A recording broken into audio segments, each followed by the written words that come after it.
नमस्कार मित्रों, मेरा नाम है आदित्य। आप देख रहे हैं एडवोकेट आदित्य यूट्यूब चैनल। मैं कुछ दिनों से अपने व्यक्तिगत कारणों की वजह से काफ़ी ज़्यादा व्यस्त हो गया था, जिसकी वजह से अपने यूट्यूब चैनल पे मैं वीडियोस नहीं अपलोड कर पा रहा था। इसके लिए मैं आप लोगों से माफ़ी मांगना चाहूँगा। अब मैं फ्री हो गया हूँ और आप लोगों के लिए, जैसे मैं पहले भारतीय दंड संहिता की धारा 498A section 9 divorce case, maintenance case, DV act आदि प्रकार के जो भी मैट्रिमोनियल केसेस होते हैं उनसे संबंधित वीडियोस बनाता था और आपको अच्छी अच्छी जानकारियां देता था, जजमेंट्स के बारे में बताता था। उसी प्रकार से अब फिर से मैं वीडियो बनाना स्टार्ट कर दूंगा और प्रतिदिन आपको वीडियोस देखने को मिलेंगी। तो जो मैं व्यस्त था और वीडियोस नहीं दे पा रहा था अपने सब्सक्राइबर्स को, अपने व्यूअर्स को, इसके लिए मैं आपसे फिर से एक बार माफी मांगना चाहूंगा। अब आपको प्रतिदिन वीडियो देखने को मिलेंगी और अच्छी अच्छी जानकारियां और नई नई चीजें जानने को, समझने को भी मिला करेंगी। तो देखिए, आज जो मैं आप लोगों के लिए वीडियो लेकर आया हूं वो काफी ज्यादा महत्वपूर्ण वीडियो है। इस वीडियो के माध्यम से मैं आपको हाई कोर्ट के द्वारा दिया हुआ एक ऐसा जजमेंट बताऊंगा, इस जजमेंट में जो फैक्ट है उसे बताऊंगा, जिससे कि अगर आपका भी ऐसा मामला होगा, आपका भी अगर ऐसा ही फैक्ट होगा, तो आप अपने ऊपर लगे 498 एक केस को तत्काल खत्म करा पाएंगे, हाई कोर्ट से आसानी से उसे क्वैश करा पाएंगे और आपके खिलाफ जो तलबी हुई है, समन हुआ है, उसे निरस्त करा पाएंगे। तो आज जो मैं वीडियो आप लोगों के लिए लेकर आया हूं, ऐसे पति जिनका समन हो चुका है, यानी कोर्ट ने नोटिस कर दिया है, कोर्ट में तलब कर दिया है कि आइए आके अपनी जमानत कराइए, और नोटिस पाके वो काफी ज्यादा परेशान है, उनके लिए ये वीडियो काफी ज्यादा महत्वपूर्ण साबित होने वाला है। तो ये जो जजमेंट है काफी ज्यादा महत्वपूर्ण है, बारीकी से इसे समझिएगा। तो चलिए वीडियो को शुरू करते हैं और इस महत्वपूर्ण जजमेंट के बारे में डिटेल में समझते हैं। वीडियो में आगे बढ़ने से पहले मैं आपको एक महत्वपूर्ण जानकारी देना चाहता हूं। मेरी एक किताब पब्लिश हुई है जिसका नाम है legal guide for husband in matrimonial cases. अब जैसा इस किताब का नाम ही है, legal guide for husband in matrimonial cases, तो इस किताब के नाम से ही आप इस किताब का उद्देश्य भी समझ सकते हैं। तो देखिए, ये जो किताब है, ऐसे पति जो भारतीय दंड संहिता की धारा 498A के झूठे केस से परेशान है, मेंटेनेंस केस से परेशान है, या फिर किसी प्रकार के कोई भी मैट्रिमोनियल केसेस से परेशान है, तो ऐसे ही परेशान पतियों के लिए ये किताब लिखी गई है। आपको इस किताब में भारतीय दंड संहिता की धारा 498A, 125 CRPC, DV act, divorce case, section 9 आदि प्रकार के जो भी मैट्रिमोनियल केसेस होती हैं उनसे संबंधित काफी अच्छी जानकारी मिल पाएगी, जिससे कि यदि आप झूठे केसों से काफी ज्यादा परेशान हो चुके हैं, आपको कोई गाइड करने वाला नहीं है, आपको कोई कुछ बताने वाला नहीं है, तो ये किताब पढ़ के आप अपनी जानकारी बढ़ा पाएंगे और अपने केस में अपना पक्ष मजबूत कर पाएंगे। क्योंकि जब आपको जानकारी होगी, आप चीजों को जानेंगे, कानून को अच्छी तरह से जानेंगे, तो आपको कोई ठग भी नहीं पाएगा, ठग के पैसे भी नहीं ऐंठ पाएगा। साथ ही साथ आपका जो केस है उसमें आप अपना पक्ष भी मजबूत कर पाएंगे। तो यदि आप इस किताब को पढ़ते हैं तो आप अपने मुकदमे में अपना पक्ष भी मजबूत करेंगे, समय भी बचा पाएंगे और साथ ही साथ आपके पैसे भी बर्बाद होने से बचेंगे। तो ये जो किताब है पतियों के लिए काफी ज्यादा यूजफुल है। इस किताब का जो मूल्य है वो 550 रुपए है, प्लस 100 रुपए कोरियर चार्ज है, लेकिन अभी 50 रुपए इस किताब पे डिस्काउंट दिया जा रहा है। तो यदि आप इस किताब को बाई करना चाहते हैं तो मेरा व्हाट्सएप नंबर आपको स्क्रीन पे दिखाई दे रहा होगा, आप उस पर मैसेज करिएगा कि मैं किताब खरीदना चाहता हूं। आगे का प्रोसेस मैं आपको बता दूंगा। तो देखिए, आज के जिस जजमेंट के बारे में मैं आपको बताने वाला हूं, वो जो जजमेंट है वो भारतीय दंड संहिता की धारा 498A के केस को क्वेश्चन से संबंधित है। और ये जो जजमेंट आया है वो इलाहाबाद हाई कोर्ट के द्वारा आया है। और ये जो जजमेंट है वो Mohammad Wasi and 6 others versus state of Uttar Pradesh के केस में आया है। तो देखिए, ये एक हाई कोर्ट का जजमेंट है, इस वजह से काफी ज्यादा महत्वपूर्ण जजमेंट है। अब देखिए, ये जो जजमेंट है ये एक रूलिंग जजमेंट है और इस जजमेंट को बारीकी से आप समझिएगा।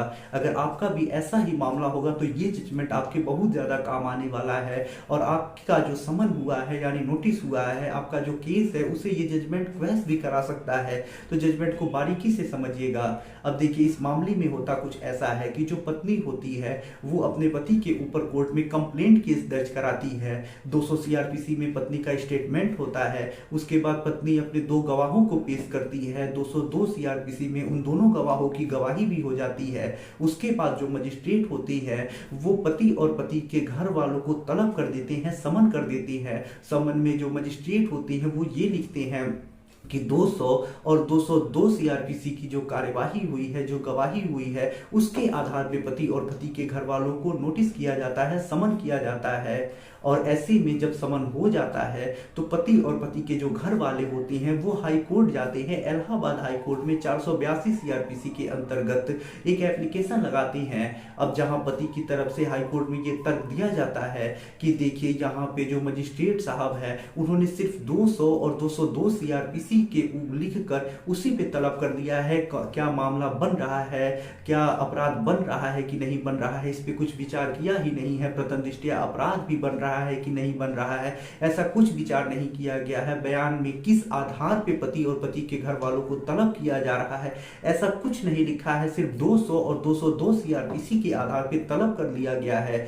तो ऐसे में हाईकोर्ट जब मामले को देखता है तो हाईकोर्ट यहाँ पे यही महत्वपूर्ण टिप्पणी करता है और एक रूलिंग बात बताता है कि देखिए, जब 200 और 202 सीआरपीसी की कार्यवाही हो जाती है, यानी कंप्लेंट केस में पत्नी का और पत्नी के गवाहों का बयान हो जाता है, उसके बाद मजिस्ट्रेट साहब जो होते हैं उन्हें यह विचार करना होता है, देखना होता है कि क्या उन बयान के आधार पे कोई मामला बन रहा है कि नहीं बन रहा है, क्या प्रथम दृष्टया मामला बन रहा है कि नहीं बन रहा है, कौन कौन सी धाराएं बन रही हैं, कौन कौन सी धाराएं लगनी चाहिए जिसमें तलब किया जाना चाहिए, यानी समन किया जाना चाहिए। और ये जो चीजें होती हैं कि मामला बन रहा है कि नहीं बन रहा है, संज्ञेय अपराध है कि नहीं है, और प्रथम दृष्टया मामला बन रहा है कि नहीं बन रहा है, कौन कौन सी धाराएं लगनी चाहिए, ये सारी चीजें जो आदेश होता है यानी समन होता है उसमें लिखित होनी चाहिए कि जो तलबी हुई है वो इन कारणों से हुई है, इस वजह से हुई है, इन धाराओं में हुई है, ये सारी चीजें लिखित होनी चाहिए। यानी मजिस्ट्रेट साहब को ये पूरा कारण बताना होता है कि पति और पति के घर वालों के ऊपर किन आधारों पे, किन बयानों पे, किन चीजों पे ये धाराएं लग रही हैं और उन्हें समन किया जा रहा है। तो तलबी में सारी चीजें लिखी होनी चाहिए, यानी जो मजिस्ट्रेट आदेश करते हैं कि आप कोर्ट में आइए और आके जमानत कराइए, अपना पक्ष रखिए, उस आदेश में ये सारी चीजें लिखित होनी चाहिए कि क्या कारण है, क्यों ऐसा हुआ है। और यदि ऐसा कारण नहीं लिखा है तो ये जो कानून का दुरुपयोग हो रहा है यहाँ पे, ये चीज सही नहीं है, ये कानून के हिसाब से गलत है। तो ऐसे में ये जो समन हुआ होता है, हाईकोर्ट जो होता है उसे रिजेक्ट कर देता है, वहीं पे खत्म कर देता है। तो देखिए, अगर आपका भी ऐसा ही मामला है, मजिस्ट्रेट साहब ने सिर्फ 200 और 202 सीआरपीसी के आधार पे आपको समन कर दिया है, बताया नहीं है कि किन कारणों की वजह से आपको समन किया जा रहा है, क्या आपके ऊपर मामला बन रहा है कि नहीं बन रहा है, मामला बन रहा है तो कैसे बन रहा है, ये सारी चीजें अगर मजिस्ट्रेट साहब ने लिखित नहीं दी हैं, संज्ञेय अपराध है या नहीं है, और प्रथम दृष्टया मामला बन रहा है कि नहीं बन रहा है, सारी चीजें लिखित अगर नहीं है तो ऐसे में आप भी हाईकोर्ट जा सकते हैं और जो समन हुआ है उसे क्वैश करा सकते हैं, खत्म करा सकते हैं। फिर आप काफी बड़ी जो मुसीबत आपके ऊपर आने वाली है वो भी टल सकती है। तो आशा कर रहा हूं जो चीज मैं आपको बताने का प्रयास कर रहा था आप समझ चुके होंगे। तो देखिए, एक और बार मैं आपको बता देता हूं कि अगर आपके ऊपर प्रथम दृष्टया मामला बन रहा है तो ये चीज लिखित होनी चाहिए आदेश में, जहां आपको नोटिस किया जा रहा है। अगर नहीं लिखा है, सिर्फ ये लिख दिया गया है कि आपको तलब किया जाता है 202 और 200 सीआरपीसी के बयान पे, तो ये चीज के आधार पे आप मामले को क्वैश करा सकते हैं। आशा कर रहा हूं ये जानकारी आपको पसंद आई होगी, सारी चीजें आप डिटेल में समझ चुके होंगे। और यदि आपका भी ऐसा मामला होगा तो आप इस जजमेंट के जरिए अपने मामले में अपना पक्ष मजबूत कर पाएंगे, अपने मामले को क्वैश करा पाएंगे। आशा कर रहा हूं ये जानकारी आपको काफी ज्यादा पसंद आई होगी। यदि आप किसी कानूनी समस्या से परेशान हैं और ऐसे में आप मुझसे फोन पे बात करके अपनी कानूनी समस्या का समाधान प्राप्त करना चाहते हैं तो इसके लिए डिस्क्रिप्शन चेक करें, वहां बताया गया है कि आप किस प्रकार से मुझसे फोन पे बात कर सकते हैं। अगर आपको वीडियो पसंद आया हो तो वीडियो को लाइक करें, अपने दोस्तों के साथ शेयर करें, और यदि आप चैनल पे नए हैं तो चैनल को सब्सक्राइब करके बेल आइकन को दबाएं। मिलते हैं नए वीडियो के साथ अगले दिन, तब तक के लिए जय हिंद, जय भारत।